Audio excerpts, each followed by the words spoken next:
Hello guys, welcome back to another video. അപ്പോൾ ഈ വീക്കെൻഡും ഈ ട്രിപ്പും ഞങ്ങൾക്ക് ഭയങ്കര സ്പെഷ്യലായിരുന്നു കേട്ടോ. കാരണം ഞങ്ങൾ മീറ്റ് ചെയ്തിട്ട് 6 വർഷം തികഞ്ഞു. ഈ ഇരിക്കുന്ന എന്നോട് എൻ്റെ 22-ാം വയസ്സിൽ ഞാൻ കാനഡയിലായിരിക്കുന്ന ആരെങ്കിലും അന്ന് വന്ന് എന്നോട് പറഞ്ഞിരുന്നെങ്കിൽ ഞാൻ കാനഡ വരെ എത്തിയോളൂ എന്ന് ചോദിച്ചേനെ. കാരണം എൻ്റെ ജീവിത ലക്ഷ്യം എങ്ങനെയും അമേരിക്കയ്ക്ക് പോകണമെന്നായിരുന്നു. പക്ഷെ എന്നോട് 22-ാം വയസ്സിൽ ഈ കുരിപ്പാണ് എൻ്റെ ബെസ്റ്റ് ഫ്രണ്ട്, അവളാണ് എൻ്റെ ബോയ് ഫ്രണ്ടായിട്ട് മീറ്റ് ചെയ്യിപ്പിച്ചതെന്ന് എന്നോട് പറഞ്ഞിരുന്നെങ്കിൽ ഞാൻ ശരിക്കും ഞെട്ടിയേനെ. എന്താലേ, അല്ലെങ്കിലും വരാനുള്ളത് ഓട്ടോറിക്ഷ പിടിച്ചാണെങ്കിലും വരും പറയണേൽ എന്തൊക്കെയോ കാര്യമുണ്ട്. ഞങ്ങളുടെ 20 സബ്സ്ക്രൈബേഴ്സിന് ഞങ്ങളുടെ സ്റ്റോറിയൊക്കെ ഓൾറെഡി അറിയാവുന്നതുകൊണ്ട് അധികം ബാക്ക് സ്റ്റോറി പറയണില്ല. പക്ഷേ ഈ വീഡിയോ ഞങ്ങളുടെ മാച്ച് മേക്കറിനെ ഡെഡിക്കേറ്റ് ചെയ്യാണ് കേട്ടോ. ശരിക്കും വരാനുള്ളത് വഴി തങ്ങില്ല എന്നുള്ളത് തന്നെയായിരുന്നു ഞങ്ങളുടെ ട്രിപ്പിൻ്റെ തീം. കാരണം ഞങ്ങളുടെ പ്ലാനിങ് ഒരു വഴിക്കും ട്രിപ്പ് വേറെ വഴിക്കോ പോയെ. ഞങ്ങൾ വിക്ടോറിയയിൽ നിന്ന് 5 മണിക്കൂർ ഡ്രൈവ് ചെയ്ത് ടൊഫീനോ എന്ന് പറഞ്ഞിട്ടൊരു ടൗണിലേക്കാണ് പോയത്. പോയ വഴിയൊക്കെ അടിപൊളിയായിരുന്നു. നല്ല സീനിക് റൂട്ടാണ് ഞാനിപ്പോൾ കാണിച്ചു തരാം.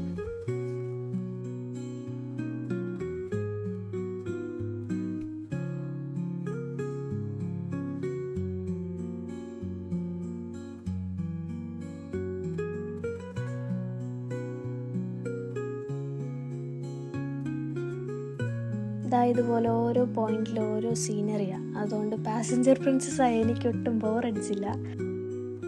രാവിലെ ഒരു 5:45 ആയപ്പോഴാട്ടോ ഞങ്ങൾ ഇറങ്ങി. അത് കഴിഞ്ഞ് ചെറിയൊരു ബ്രേക്ക് എടുത്തു ഫുഡ് കഴിക്കാൻ വേണ്ടി. പക്ഷെ അത് കഴിഞ്ഞ് നിർത്തുന്നത് ഇവിടെ ടൊഫീനോ എത്താൻ ഒരു 1.5 മണിക്കൂർ ബാക്കിയുള്ളപ്പോഴാണ്. സാധാരണ ഞാൻ വണ്ടിയിലിരുന്ന് ഉറങ്ങാറാട്ടോ പതിവ്. അതുകൊണ്ട് ഇപ്രാവശ്യം ഞാൻ വീട്ടിൽ നിന്ന് ഇറങ്ങി ഇപ്പം മുഖത്തൊന്നും ചെയ്തില്ല. അപ്പോൾ അവിടെ എത്താറായപ്പോഴാണ് ഞാൻ ഇതൊക്കെ ചെയ്യുന്നത്. ഗൈസ്, നിങ്ങൾക്ക് ഞാൻ ഇട്ടേക്കുന്ന ടോപ്പ് ഇഷ്ടപ്പെട്ടോ? ഇത് അക്കപ്പൻ്റെ ടോപ്പാട്ടോ. പിന്നെ പറയുമ്പോൾ എല്ലാം പറയണല്ലോ, കഴിഞ്ഞ വീഡിയോയിൽ ഞാൻ ഇട്ടേക്കുന്നത് ഈ ടോപ്പും അക്കപ്പൻ്റെ തന്നെയായിരുന്നു. എന്തോ നമുക്ക് എത്ര ടോപ്പ് ഉണ്ടെങ്കിലും നമ്മുടെ ചേച്ചിമാരുടെ അലമാരയിൽ പോയി എടുക്കുന്ന ടോപ്പുകൾക്കൊരു പ്രത്യേക ഭംഗി തോന്നിക്കും. എന്തായാലും ഞാൻ മേക്കപ്പൊക്കെ ഇട്ട് കഴിഞ്ഞു. ഞങ്ങൾ ടൊഫീനോയിലെത്തിയപ്പോൾ ഒരു 10 മണിയായി. അവിടുത്തെ റെസ്റ്റോറൻറ്റ്സ് ഒക്കെ തുറക്കുന്ന ഒരു 11 മണിക്ക്. ഞങ്ങളാണെങ്കിൽ രാവിലെ അധികമൊന്നും കഴിച്ചതുമില്ല. അപ്പം ഞങ്ങളൊരു 1 hour ഈ റെസ്റ്റോറൻറ്റ് തുറക്കാൻ വേണ്ടിയിട്ട് മുമ്പിൽ തന്നെ വെയിറ്റ് ചെയ്യായിരുന്നു. അവരുടെ കൗണ്ടർ തുറക്കുമ്പോഴത്തേക്കും തന്നെ ഫ്രണ്ടിൽ ചെന്ന് ക്യൂ നിൽക്കുന്നതായിട്ടായി കാണുന്നത്. പക്ഷെ അധികം വൈകാതെ അവർ തുറന്നു. നല്ല രസമുള്ള സ്ഥലമായിരുന്നു കേട്ടോ. ഇവിടെ ഒരു നോട്ട് എഴുതി വെച്ചിട്ടുണ്ടായി, കാക്കകൾ കൊണ്ടുവന്ന ഫുഡിന് റീഫണ്ട് ഇല്ല എന്നൊക്കെ പറഞ്ഞ്. ഭയങ്കര രസമായിരുന്നു. എന്തായാലും ഞങ്ങളുടെ ഫുഡും പെട്ടെന്ന് തന്നെ വന്നു. ഞങ്ങൾ 2 പേരും ഓർഡർ ചെയ്ത ബർഗേഴ്സ് ആയിരുന്നു. അടിപൊളി ഫുഡായിരുന്നു. നല്ല, സത്യം പറഞ്ഞാൽ അത്ര നേരം ഫുഡ് കഴിക്കാതെയും കൂടെ ഇരുന്നുണ്ട്. നല്ല ടേസ്റ്റ് തോന്നി.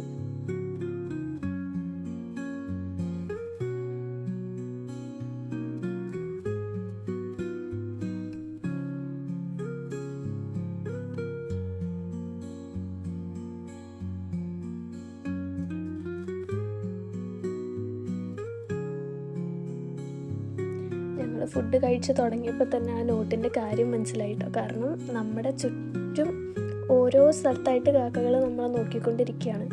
സത്യം പറഞ്ഞാൽ നമ്മുടെ അടുത്തേക്ക് വന്നില്ല. പക്ഷേ ഈ വീഡിയോ എടുത്ത് കുറച്ച് നേരം കഴിഞ്ഞപ്പോഴത്തേക്കും അവിടെ ഒരു ചെറിയ കുഞ്ഞിരുന്ന് ഭക്ഷണം കഴിക്കുന്നുണ്ടായി. അതിൻ്റെ നേരെ അത് പോയി അതിൻ്റെ ഫുഡൊക്കെ എടുത്ത് റാഞ്ചിട്ടോ. അപ്പോൾ ശരിക്കും ടോട്ടൽ കാര്യമുണ്ട്.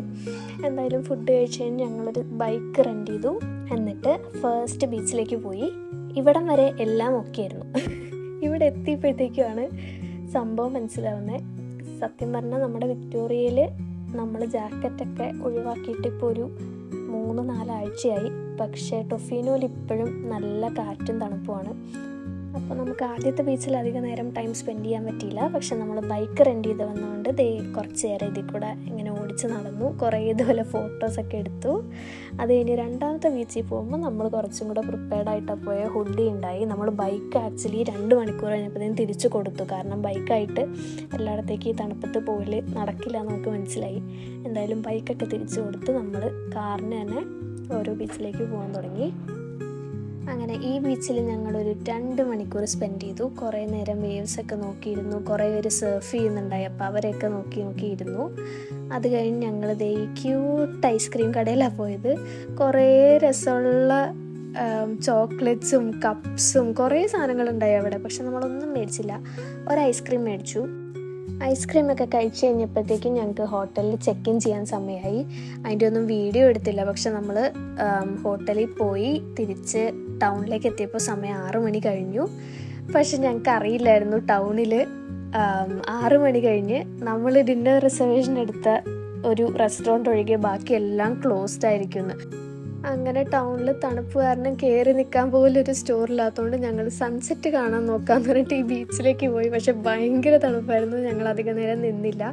ഫൈനലി തള്ളി നീക്കി ഞങ്ങൾ ഡിന്നർ റിസർവേഷൻ വരെ എത്തിച്ചു. ഇത്ര നേരം നമ്മൾ വെയിറ്റ് ചെയ്തുകൊണ്ടാണെന്ന് തോന്നുന്നു നമുക്ക് ഡിന്നർ അത്രയ്ക്ക് ഇഷ്ടപ്പെട്ടില്ല. പക്ഷെ അധികം നേരം നമ്മൾ നിന്നില്ല, പെട്ടെന്ന് കഴിച്ച് ഹോട്ടലിലേക്ക് പോയി. എന്തായാലും ഇതായിരുന്നു ഗൈസ് ഞങ്ങളുടെ സൺഡേ മോർണിംഗ്. സാറ്റർഡേനേക്കാളും കുറേ ബെറ്ററായിരുന്നു. ഞങ്ങൾ രാവിലെ നല്ല കോഫിയും ബ്രേക്ക്ഫാസ്റ്റൊക്കെ കഴിച്ചിറങ്ങിയത്. എന്നിട്ട് ഞങ്ങൾ ഈ ഗിഫ്റ്റ് ഷോപ്പിൽ പോയി. ഭയങ്കര വലിയ സ്റ്റോറായിരുന്നു കേട്ടോ. ഞങ്ങൾ ശരിക്കും പുറത്തുനിന്ന് കണ്ടപ്പോൾ ഇത്രയും വിചാരിച്ചില്ല. എന്തായാലും ഞങ്ങളിത് ഈ കുട്ടി കാർ മേടിച്ചു. ഇതാണ് നമ്മൾ സ്റ്റേ ചെയ്ത ടൗണിൻ്റെ പേര്. എന്തായാലും നമ്മൾ അതിൽ കൂടെ കുറേ നേരം കറങ്ങി നടന്ന് ആ കുട്ടി കാറൊക്കെ മേടിച്ച് നെക്സ്റ്റ് സ്ഥലത്തേക്ക് പോയി. ഈ ശരിക്കും നമ്മൾ ടൊഫീനോ കാണാനാണ് വന്നെങ്കിലും ടൊഫീനേക്കാളും കൂടുതൽ നമ്മൾ സ്റ്റേ ചെയ്ത ടൗണിൽ കാണാൻ കുറേ ഉണ്ടായി. നമ്മുടെ ഭാഗ്യക്കേട് അല്ലാതെ എന്താ പറയുക. എന്തായാലും ഈ ടൗണാണ് നമുക്ക് കൂടുതൽ ടൈം സ്പെൻഡ് ചെയ്യാൻ പറ്റിയത്.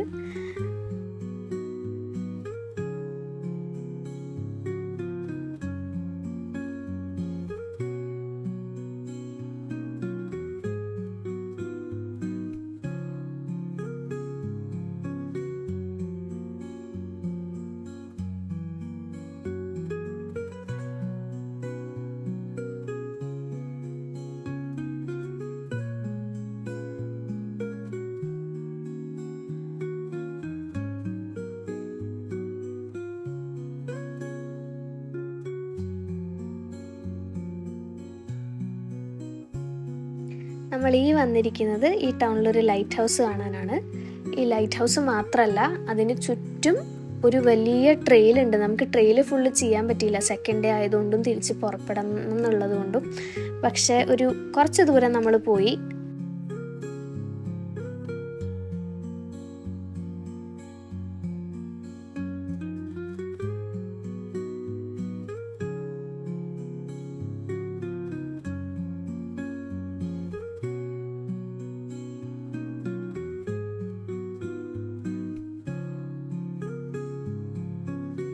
ശരിക്കും ഞങ്ങൾക്ക് ഫസ്റ്റ് ടൈം ഇങ്ങോട്ട് വന്നാൽ മതിയായിരുന്നു എന്ന് തോന്നിപ്പോയിട്ടോ. അതുപോലത്തെ വ്യൂസ് ആയിരുന്നു.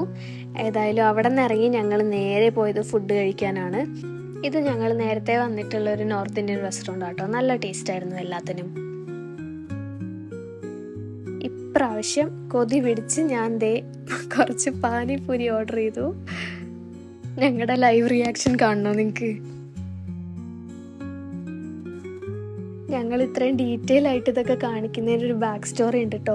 ഞാൻ ഇടയ്ക്ക് ലഞ്ച് പാക്ക് ചെയ്യാൻ മടി പിടിക്കുമ്പോൾ വർക്കിനടുത്തുള്ള മെക്ഡിന്നാണ് ലഞ്ച് കഴിക്കാറ്. അപ്പോൾ സാധാരണ ബർഗേഴ്സാണ് കഴിക്കാറ്.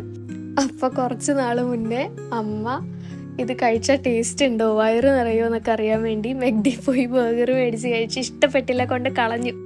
അപ്പോൾ അതൊക്കെ കൊണ്ടാണ് ഞങ്ങളിങ്ങനെ വ്ളോഗായിട്ട് ചെയ്യാമെന്ന് വിചാരിച്ചത് തന്നെ. കാരണം ഞങ്ങളുടെ രണ്ടുപേരുടെയും ഫാമിലീസിനെ ഇങ്ങനെ കാണുന്നില്ലല്ലോ. നമ്മൾ പറയുന്ന വിശേഷങ്ങൾ കേൾക്കുക എന്നല്ലാതെ ഇവിടുത്തെ സംഭവങ്ങളൊന്നും നേരിട്ട് അറിയാത്തത് കൊണ്ട് ഭയങ്കര കൺഫ്യൂസിങ് ആയിരിക്കും.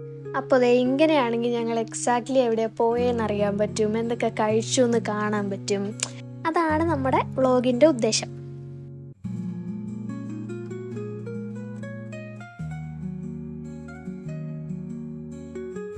ആ എക്സ്പ്രഷൻ കണ്ട് ആരും പേടിക്കണ്ട, സാധനം കൊള്ളായിരുന്നു.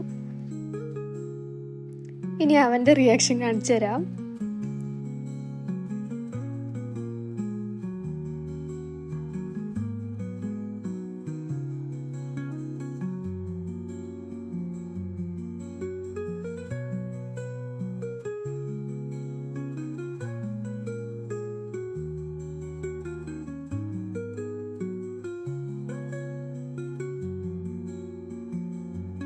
അപ്പോൾ ഞങ്ങൾക്ക് 2 പേർക്കും ഫുഡ് ഭയങ്കരമായിട്ട് ഇഷ്ടപ്പെട്ടു.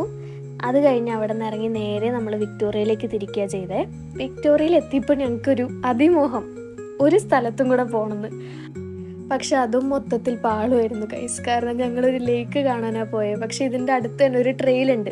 ഞങ്ങൾക്ക് വഴി തെറ്റി ഞങ്ങൾ ട്രെയിലിൻ്റെ ഉള്ളിലേക്കാണ് കയറിയേ. കുറച്ച് നേരം ഞങ്ങൾ പോയി നോക്കി എങ്ങനെയെങ്കിലും ലേക്ക് എത്തുമെന്ന് വിചാരിച്ച്. പക്ഷേ ദേ ഇവിടെ ഒരു ഡെഡ് എൻഡ് ആയിരുന്നു, ഒരു വഴിയില്ല, ഭയങ്കര സ്റ്റീപ്പായിരുന്നു. ഞങ്ങൾ ഹൈക്കിങ്ങിനുള്ള ഷൂസൊന്നും അല്ല ഇട്ടേക്കുന്നത്. അപ്പം അങ്ങനെ നേരെ തിരിച്ച് പോരേണ്ടി വന്നു. വീഡിയോയിലെങ്കിലും ആ ലേക്ക് ഒന്ന് കാണാൻ പറ്റുമോ അറിയാൻ വേണ്ടി ഞാൻ ഒന്ന് സൂമൊക്കെ ചെയ്ത് നോക്കി. ഒരു രക്ഷയില്ല, അവിടെ താഴെ ഉണ്ട്. പിന്നെ ഞങ്ങൾ തിരിച്ചു പോന്നു. കുറച്ച് ഫുഡ് കയ്യിലെടുത്തിട്ടുണ്ടായപ്പോൾ ഞങ്ങൾ അവിടെ ബെഞ്ചിലിരുന്ന് കുറച്ച് കഴിച്ചു. എന്നിട്ട് നേരെ തിരിച്ചു പോരുമ്പോൾ ഇതായിരുന്നു ഞങ്ങളുടെ അവസ്ഥ. ശരിക്കും ഈ പോക്കിൻ്റെ വിശേഷമൊക്കെ പറഞ്ഞപ്പോൾ ഫ്രണ്ട്സ് പറയായിരുന്നു, ഇത് ദൈവം നിങ്ങളെ ടെസ്റ്റ് ചെയ്തതാണ്. കാരണം ഇത്രയൊക്കെ പ്ലാൻ മുടങ്ങിയിട്ടും നിങ്ങൾ തമ്മിൽ വഴക്കൂടിയില്ലല്ലോ എന്ന്. ശരിക്കും പറഞ്ഞു വന്നപ്പോൾ അതാ സംഭവം എനിക്കും തോന്നി. കാരണം മനസ്സും അടുത്തു പോയെങ്കിലും നമ്മൾ തമ്മിൽ വഴക്കൊന്നും ഇട്ടില്ല.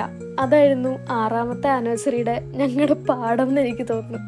എന്തായാലും വീഡിയോ ഇത്രയേ ഉള്ളൂ. ഞങ്ങളൊരു 8 മണിയൊക്കെ ആയപ്പോഴത്തേക്കും വിക്ടോറിയയിലേക്ക് തിരിച്ചു വന്നു. സംഭവം കൊള്ളായിരുന്നു. ഞങ്ങൾക്ക് ഒരു ചെറിയൊരു ബ്രേക്കൊക്കെ കിട്ടിയ പോലെ. പക്ഷേ ഇനി ആ നാട്ടിലേക്ക് പോവില്ല. അപ്പോൾ ഇനി അടുത്ത വീഡിയോയിൽ കാണാം. Tata, bye bye.